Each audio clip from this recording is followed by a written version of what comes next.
T'en penses quoi, toi, aujourd'hui, des créateurs de contenu? J'aime bien parce que je trouve qu'on s'aventure sur un podcast qui change vachement de ce qu'on peut trouver. Ok, et sans bégayer? Ouais, moi je pense que je pourrais pas le faire. Français. Est-ce que ça va être encore un truc qui va se retrouver sur TikTok dans quelques jours? Ce soir. Ok. Est-ce que tu est-ce que tu trouves pas que y a une multiplication genre de gens comme nous, genre qui se prêtent au jeu de la création visuelle? Est-ce que tu trouves que ça perd pas du coup un peu de son sens?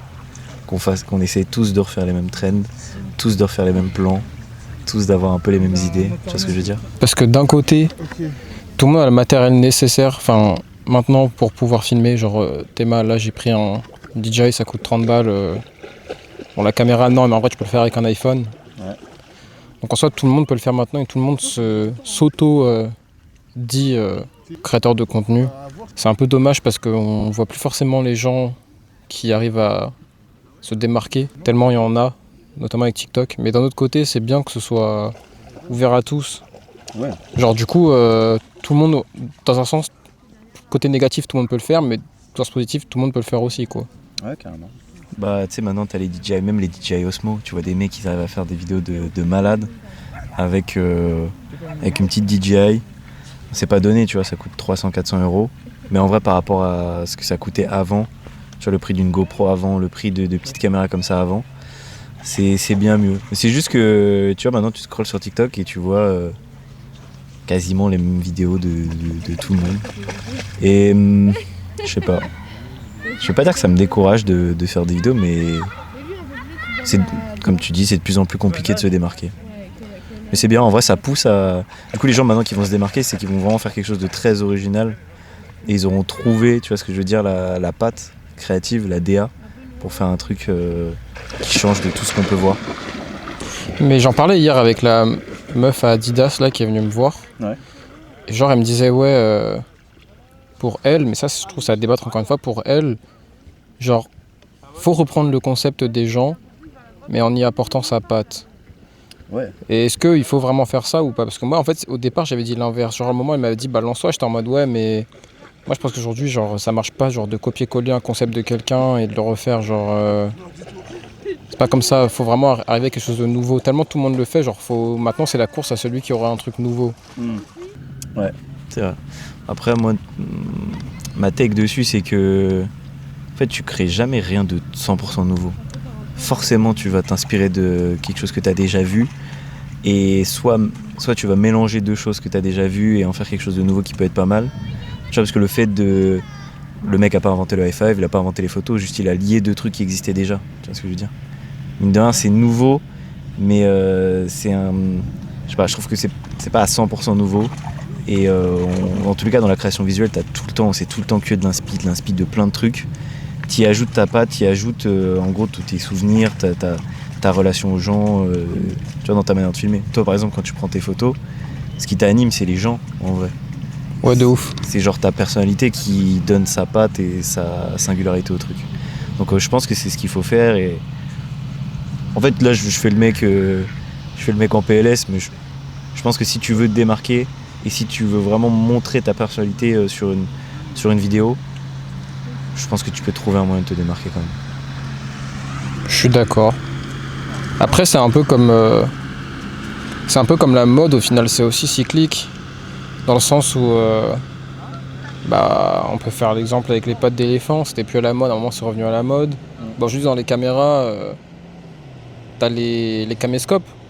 Genre c'est de ouf à la mode de revenir avec un caméscope aujourd'hui et de faire des plans avec ça, alors qu'à la base, maintenant c'est plus censé être à jour. En fait, t'as ce côté rétro qui reste au final toujours intéressant. Ouais, là depuis quelques années, t'as le retour du 4 tiers.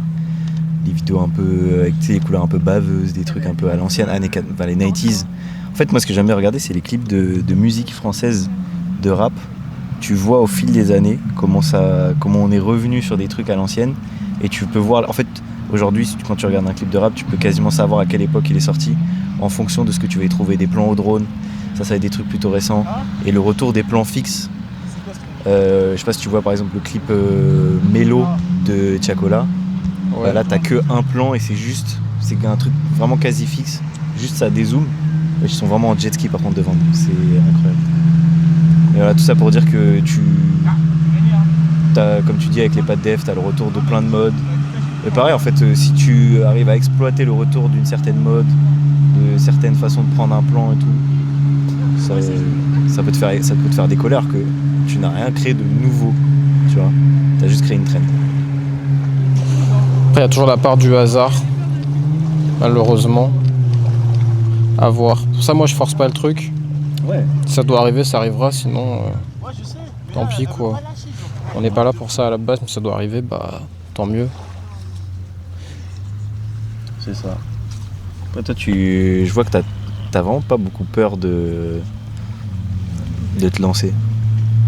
Tu vois, je vois ce que tu mets sur les réseaux, tu mets beaucoup. Et je sais pas, moi, j'ai du mal un peu à mettre sur les réseaux. Bah en fait, je sais pas, en fait TikTok je le prends pas trop au sérieux. Dans le sens où, enfin comment dire, je le prends pas au sérieux dans le sens où juste tout le monde s'en fout quoi, tellement tu scrolls, ton historique de visionnage, c'est effrayant.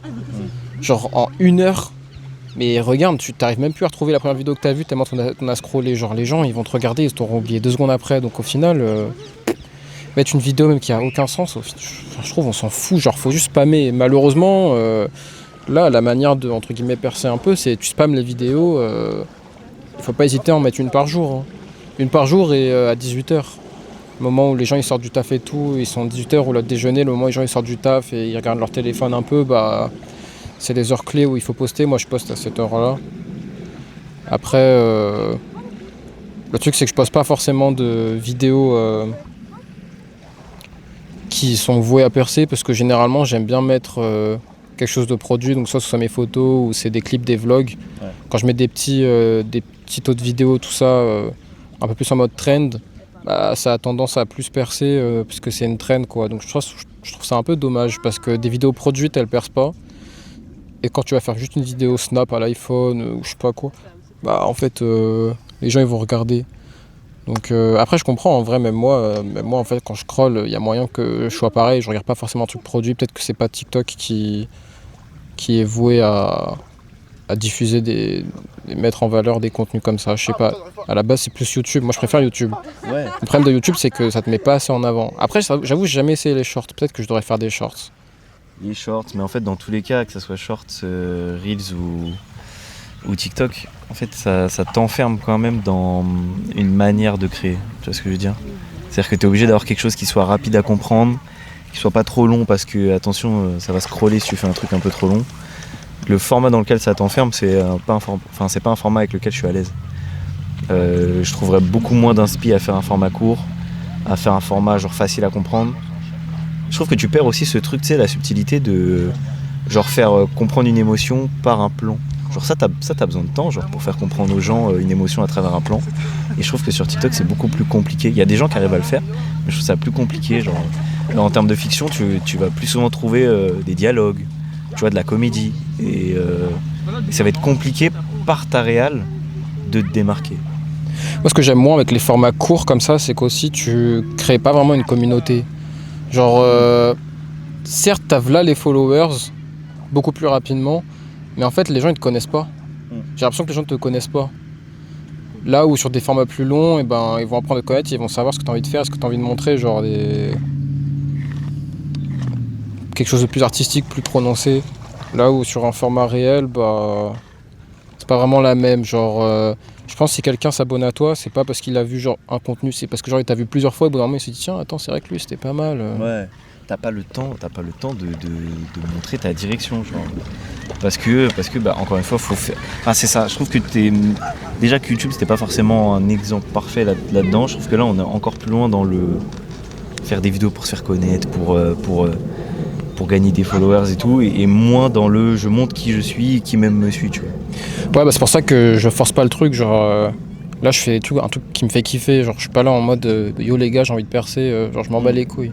Ouais. Si ça doit percer, ça percera, cool, mais ça perce pas, je m'en fous, genre je le fais pour le plaisir. De toute façon, je pense que dans tous les cas, faut le faire pour plaisir si t'as envie de percer au bout d'un moment, sinon ça passera pas. Mais ouais, c'est vrai que je suis un peu moins fan de ce format-là. Et ce qui me dérange beaucoup aussi, c'est le montage. Genre aujourd'hui, quand tu regardais des vidéos montées sur TikTok ou sur des shorts ou des formats réels comme ça, bah en fait, ça va être des trucs soit qui vont être faits sur CapCut, ou qui vont être faites directement via les applications de montage de l'application en elle-même, truc natif. Et t'oublies tout l'art du montage au final, genre moi je kiffe monter, genre aller sur Premiere Pro c'est vraiment un kiff, genre j'adore monter là-dessus et genre tu sais c'est subtil, genre vraiment c'est quelque chose de... C'est toi qui l'as fait de A à Z. Là où sur CapCut et tout, tu vas prendre vraiment juste un template et tu fous ta vidéo dedans et ça le fait tout seul. Et du coup, ça enlève complètement la patte de la personne. Et ça, je trouve ça dommage. Genre, je suis moyen fan de ce truc-là. Maintenant, même sur... en fait, si tu rajoutes des effets, en 3 étapes, tu as réussi à donner une allure à ta vidéo qui n'a pas du tout une même allure que d'habitude. Je sais pas si tu as testé Edit de Insta. Ouais. Moi, je la trouve quand même un peu plus digeste que CapCut, mais en fait ça fait que de l'autre côté c'est beaucoup plus simple, c'est même un peu trop simple parfois, et je vois ce que tu veux dire. Après dans tous les cas, je pense que si tu veux faire un montage bien complet, Edit ou CapCut, tu t'arriveras jamais à faire aussi bien que sur DaVinci ou Premiere Pro. Genre tu vois, du détourage et tout, je trouve ça beaucoup plus chiant à faire ça en vite fait sur Edit, parce que ça va être ok un bouton pour détourer, mais ça va être mal détouré, ça va mal marcher. Mais c'est vrai que du coup tu perds l'art de certains montages, et je pense que tous les outils IA maintenant, surtout qui sont maintenant ça va être et c'est déjà rajouté sur les applis de montage traditionnels. Encore une fois, hein, ça va être beaucoup plus simple de monter, et tu vas perdre ce truc là d'avoir ta patte, d'apprendre. En fait je trouve ça tellement bien. Après maintenant moi je sais que je demande à une IA de me faire certains tutos pour certains trucs de montage. Ah, mais ça c'est ok, c'est normal moi je trouve. Oui, mais du coup il y a quand même l'IA qui m'aide à un moment, mais je trouve ça quand même mieux de l'apprendre de moi-même, entre guillemets, et de savoir comment je fais manuellement sur l'appli, plutôt que le truc qui me fait tout direct. Mais après ce qui est bien c'est de se créer un prétexte, genre moi quand je fais des vlogs quand on est ensemble, c'est un prétexte pour moi aussi pour m'entraîner à monter, à faire des trucs, genre c'est pour ça que dès qu'on part en vacances je suis grave content, parce que du coup j'ai plein de contenu à exploiter. Ouais. Du coup c'est ma manière d'apprendre aussi à monter, à faire de la photo, à apprendre tout simplement. À la base moi je pars plutôt sur des tutos, généralement je blinde les tutos YouTube. Ok. Et puis je pense que la plupart des personnes ont commencé à apprendre comme ça. Et au final tu te rends compte qu'en faisant plein de projets t'apprends vite et bien. Donc c'est intéressant. Ouais. Je sais qu'en ce moment il faut que je me lance. En fait j'ai pris là sur les 2-3 derniers mois, j'ai fait que prendre des photos, des vidéos sur les États-Unis. Et là je sais que j'ai envie de me lancer là pendant les dernières semaines de vacances d'août à faire un projet vraiment long. Je sais même pas ce que je vise, une 30aine de minutes, un truc comme ça, pour faire une sorte de rétrospective de l'été. Mais tu vois, il y a ce moment où il faut se lancer aussi. Je sais que je suis un peu Fais-le. Non mais vraiment faut le faire, wesh. Ouais, c'est vrai. C'est un documentaire d'une vie, et genre en plus d'apprendre à travers les vlogs, je suis en train de retracer ma vie, genre je fais une histoire de vie au final. Et je suis limite déçu de pas l'avoir fait plus tôt. Ok, ouais. Après j'avais pas les moyens plus tôt aussi, mais bon c'est déjà bien. Là je suis entre guillemets en train déjà de filmer ma vingtaine, je trouve ça grave cool, genre je pense que toute ma vingtaine elle sera retracée à travers des vidéos quoi. En fait c'est tellement le futur, tu sais, des albums photos. Ouais. Genre nous avant c'était des albums photos, ok, tu retraçais des moments, t'étais saucé. Tu vois, moi, toi quand tu vois des albums photos de toi petit, en vrai c'est une dinguerie. Mais je pense que nous quand on sera vieux, qu'on pourra revoir toutes les dingueries qu'on a faites, puis là on regarde toutes les vlogs qu'on a fait, c'est sur quoi, 5 dernières années seulement. Et imagine au bout de 40 ans tout ce que t'auras filmé.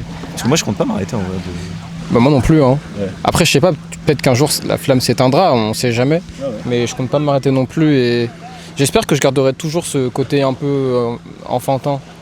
Même par rapport au sport, tu vois, en ce moment je fais plus de la danse. Okay. Et j'ai peur du jour où je me dis putain la danse ça me fait plus kiffer. Actuellement ça me fait encore kiffer même si je peux plus en faire, mais j'ai peur qu'un jour ça soit plus le cas. J'aime pas, ça me fait peur. Ça te fait peur vraiment ? Bah ouais, genre tu sais, perdre ce côté enfantin et te dire ok tu rentres dans ta routine de père de famille et tu sais plus kiffer et t'as plus ton petit truc à toi quoi. Ouais, ça me fait peur aussi. Après est-ce qu'on va plus avoir envie, est-ce qu'on va plus avoir le temps ? Je pense que c'est plus on aura moins le temps, mais moi je pense que j'aurais jamais plus envie de faire du foot. Parce qu'en fait j'en ai jamais fait genre un rythme qui m'a dégoûté. Tu vois ce que je veux dire ? En fait là je sais que si demain je fais du foot en club, ça va me saouler au bout de 6 mois. Mais en fait je sais pas si la danse t'en fait un rythme super soutenu. Mais je pense que t'en fais pas un rythme qui va te dégoûter un jour. Enfin, je pense pas. Non, j'en ai pas fait un rythme soutenu. Après, j'aurais bien aimé reprendre de manière régulière. En fait, c'est ça le truc. Genre, là, en ce moment, c'était trop en mode. Des fois, je vais m'inscrire à un cours par-ci, par-là. Et je fais pas ça de manière régulière. J'aurais bien aimé refaire ça de manière régulière pour pouvoir. Je sais pas, genre. Avoir une. Comment dire. De la. Pas de. La continuité. J'ai plus le mot. De la discipline.